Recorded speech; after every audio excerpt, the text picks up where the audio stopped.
నెల్లూరు జిల్లాలో నెల్లూరు నుండి ముత్తుకూరుకు మద్యం సీసాలు తరలిస్తున్న ఓ వ్యాన్ అదుపు తప్పి తాళపూడి దగ్గర బోల్తా పడింది. ప్రమాదంలో డ్రైవర్కి ఎటువంటి గాయాలు కాలేదని, అలాగే మద్యం సీసాలు తీసుకుని వెళ్తున్న వ్యాను బోల్తా పడిన మద్యం సీసాలకు ఎటువంటి డ్యామేజ్ జరగలేదని స్థానికులు తెలిపారు. ఈ విషయమై Muthukur port SI Anjireddy, Thotapalli Gudur SI Indrasenareddy దర్యాప్తు చేస్తున్నారు.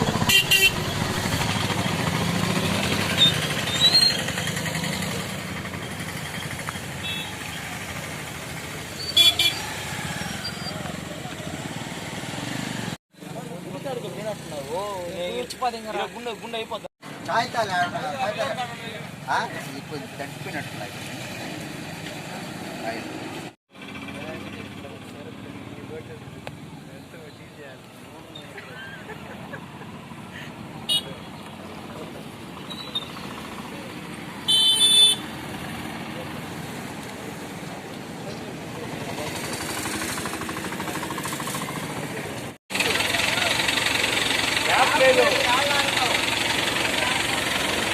ఇప్పుడు లారీ ఎట్లా వస్తుంది తెలుసా?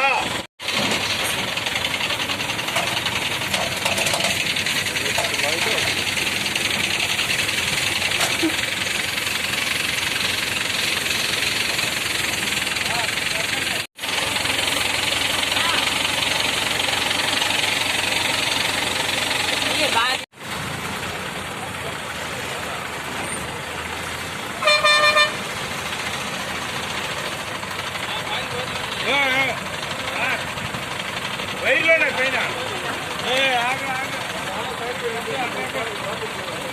బాయ్